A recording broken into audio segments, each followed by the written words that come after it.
বছর রাজনীতি উনি দেখছেন, বিশ্বকে দেখাইছেন। আমরা দেখেছি আরব দেশের থেকে সাংবাদিক আসে কি ওসমান আলীর জানাজা, পাকিস্তান থেকে জানাজা কি করছে সাংবাদিক আসছে পুরো বিশ্বের মধ্যে। আর ওনাকে উন্নত চিকিৎসা করার জন্য কোথায় নিয়েছিলেন? সিঙ্গাপুর। সিঙ্গাপুরে রাষ্ট্রীয় সম্মানে কি করছেন, এয়ারপোর্টে ওনার লাশটা কি করছেন উঠাইছেন।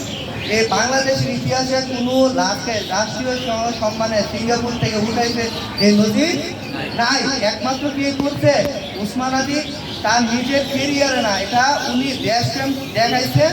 আর আল্লাহ কি করছেন, বাকিটা আল্লাহ কি করছেন ওটা ওই জায়গায় পৌঁছায় দিচ্ছেন। আর ওসমান আলী চাইছিল একটা সংসদে একটা গদি পাইতে,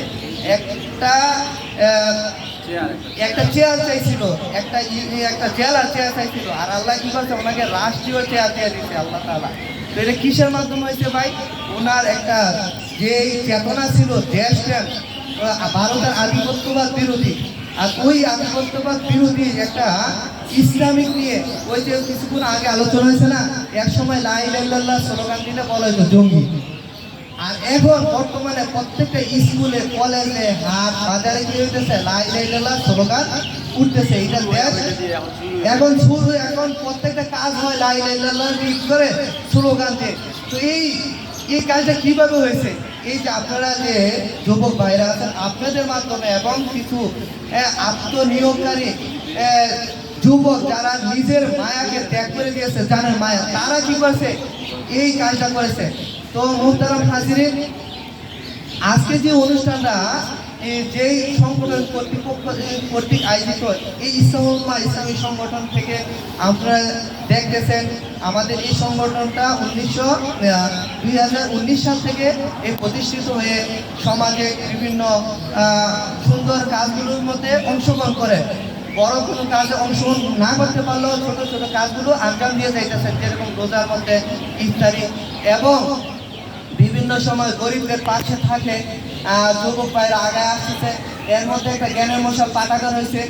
আর মাঝে মাঝে আমরা বৃক্ষরোপণ কাজ করি। আর বৃক্ষরোপণের বিষয়ে হাদিস শরীফে স্পষ্ট আছে, মা মিন মুসলিমিন ইয়াগসু জারান ওয়া ইয়াগসু গারাসান, যে কোনো মুসলমান যদি একটা বৃক্ষরোপণ করলো বা একটা গাছে খেতে ফসল চাষ করলো, এটা থেকে পাখি খাইলো, মানুষে খাইলো, পশু খাইলো, এমনকি কেউ যদি চুরি করে নিয়ে খায় তাতেও সব লাগাইছে। এটা কোথায় কবে বলে গেছে? নবীজি 1400 বছর আগে বলে গেছে। আর এই কাজটা বাংলাদেশে সংগ্রামের পরে যখন 1974 সালে একটা দুর্ভিক্ষ রাখছিল, সংগ্রামের পরে 74 সালে ওই সংগ্রামে অনেক মানুষ না খেয়ে মারা গেছে। তখন যখন বাংলাদেশের মধ্যে প্রেসিডেন্ট হলেন জিয়াউর রহমান প্রেসিডেন্ট হওয়ার পরে সর্বপ্রথম ঘোষণা দিয়েছে যে মাঠের মধ্যে যে খেলাধুলা হইতেছে, খেলার মধ্যে যেন কি হয় ফসল উৎপাদন করা হয়, এবং কি রাস্তা যত গাছ আছে ওই গাছের রাস্তায় যেন যত সড়ক আছে সড়কের যেন কি করে গাছ লাগায়। তো নবীজির কিছুটা হাদিস বাস্তবায়ন করার চেষ্টা করছেন কি প্রেসিডেন্ট জিয়াউর রহমান। আর এই কাজটা আমরা কি করতে পারি, সকলে আমরা চালু করতে পারি। রাস্তা খালি রাস্তা দেখতেছি, নতুন নতুন গাছ রাস্তা হইতেছে, আমরা তাল গাছ রোপণ করতে পারি, খেজুর গাছ রোপণ করতে পারি এবং ফল গাছ রোপণ করতে পারি। এই কাজটা আমরা সংগঠনের থেকে প্রায় সময় করি। তো আপনারা যারা যুবক ভাই আছেন আপনারা কী করবেন, আমাদের সাথে থাকবেন বা আপনারা উদ্যোগ নেন, আমরা আপনাদের সাথে থাকবো ইনশাল্লাহ। আরেকটা বড় মজার বিষয় হলো, আমরা কি করছি এই সংগঠনের পক্ষ থেকে একটা সবাই বক্তব্য খুলছি। সবাই বক্তব্যটার কারণ হইলো আজকে আমাদের ছেলে মেয়েরা, আমরা যখন বক্তব্যে পড়ছি সকালবেলা, খুব গুরুত্ব দিয়ে কথাটা শোনেন, আমরা যখন ছোটবেলা বক্তব্যে পড়ছি মসজিদে জায়গা দিতে পারতো না, এমনকি বলতো যে ছোট হয়ে রয়েছে একটু বড় হইলে দিয়ে, মানে কি বের করে দিত ছোট বইটা। আর আজকে মসজিদের মধ্যে খুব আফসোস থাকে, এক দুজন ইমাম সাহেবেরা বসে থাকে, ঠিক কিনা? আর এই কাজটা কেন হয়েছে? এই কাজটা হওয়ার দুইটা কারণ আছে। এর মধ্যে আমরা দেখতেছি যে স্কুল কলেজের পড়ালেখার মধ্যে প্রতিযোগিতা আছে, বৃত্তি আছে, আর আমাদের মুক্তটার কি নাই, বৃত্তি নাই, প্রতিযোগী নাই। এটা একটা কারণ। আরেকটা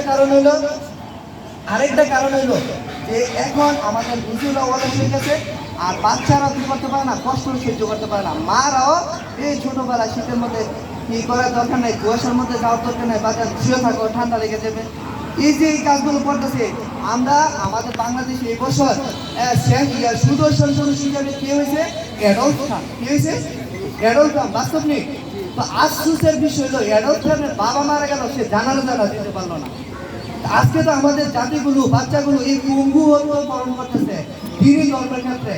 আমাদের এই জন্য আমাদের ইসলামা কি করলো, যারা গবেষণাবিদ রয়েছে তারা একটা চিন্তা ভাবনা করলো যে এইভাবে চলতে দেওয়া যায় না, পরবর্তী ভবিষ্যতে অপক্ষয় করছে আমাদের যুব সমাজ। এখন আমরা কি করতে পারি? দেখা যাইতেছে যে আমরা মসজিদে দেই ওই 2-3 বছর 4 বছর পরে 5 পাস করার পরে বাচ্চারা কি হয়ে যায়, একটু এসএসসি হাই স্কুলে যখন যায় তার মধ্যে একটা বড়ত্ব ভাব আসা পড়ে যে আমি একটু বড় হয়েছি, আমি এখন কি মসজিদে যাওয়ার সময় আছে, কত সে দিতে কোরআনটা শিখা হয় নাই। কেন হইতেছে না? এর মধ্যে একটা কারণ হলে সিলেবাস নাই। কি নাই? মুক্তবের মধ্যে সিলেবাস নাই। আমাদের যে মুক্তবের সিলেবাসটা এটা হলো 3 বছরের সিলেবাস। 1 বছরের কায়দা, 1 বছর আমপারা, 1 বছর কোরআন শরীফ। 3 বছর যদি একটা সিলেবাস টার্গেট নিয়ে পড়ে একটা বাচ্চা এবং যে শিক্ষকের পড়াইবে টার্গেট নিয়ে, ইনশাল্লাহ তার কি হয়ে যাবে, কোরআন শরীফটা সহিষ্ণুভাবে পড়া হয়ে যেতেছে এবং মাসালা মাসাইল জানাজার নামাজ সবগুলো আদায় হয়ে যাবে। ওই লক্ষ্যে বিপক্ষে আমাদের ইসলামা সংগঠন থেকে একটা উদ্যোগ নিয়েছে। এই কাজটা দরকার আছে কি না? আছে কি না? থাকলে আপনাদের যারা যুবক ভাই আছেন এখানে উপস্থিত, তাদের আমরা মনোবল চাই এবং যে আপনাদের সাপোর্ট চাই। আপনারা থাকবেন তো? এবং যে সমস্ত মসজিদে আমাদের এই বছরের বার্ষিক পরীক্ষা হবে ফেব্রুয়ারি 3-4-এ, সবাই বক্তব্যের বার্ষিক পরীক্ষা ফেব্রুয়ারি 3-4 তারিখে। সামনে বছর আমরা কি করতে চাই? আরও মসজিদ বাড়াইতে চাই। আমাদের সাথে মণিপুর, নারায়ণপুর, কালীপুর, ঝাড়মোড়াও আমাদের এই সিলেবাস চলতেছে। তো বাকি যে মসজিদগুলো যায় নাই, ওই মসজিদগুলোর মধ্যে এই দাওয়াতটা আমরা কি করবো, ইনশাল্লাহ পৌঁছাই দেবো। তো অল্প ছোট করে আমি যে আলোচনা করেছি এর মধ্যে যদি কোনো ভুলভ্রান্তি হয়ে থাকে সুন্দর ক্ষমা দৃষ্টিতে রাখবেন। এই পর্যায়ে আমাদের সামনে অল্প ছোট করে আলোচনা করবেন আমাদের সত্য বড় ভাই জনাব শহীদুল্লাহ ভাই, কলাগাছিয়া স্কুলের ম্যানেজমেন্ট কমিটি রানিং কমিটির সদস্য। এরপরে আমাদের মাঝে আলোচনা শেষ করবেন মুফতি ওলিউল্লাহ সাহেব। আপনার কাছে আমি দোয়া চাই। আমাদের বাংলাদেশের 3 বারের প্রধানমন্ত্রী বেগম খালেদা জিয়া কয়েকদিন আগে ইন্তেকাল করেছেন, ওনার জন্য দোয়া করবেন এবং শহীদ ওসমান হাদির জন্য এবং জুলাইয়ের মধ্যে যারা মৃত্যুবরণ করেছে তাদের জন্য এবং অত্র এলাকার যারা ময়মুরব্বী অন্ধকার কবরে গেছে সকলের জন্য দোয়া করবেন ইনশাল্লাহ। মুরব্বীদের মধ্যে কেউ আলোচনা রাখবেন? যুবক ভাইদের মধ্যে আসেন।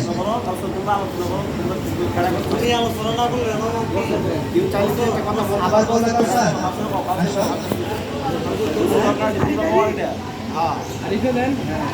আরিফ এই পর্যায়ে আমাদের সঙ্গে আলোচনা করে আছে।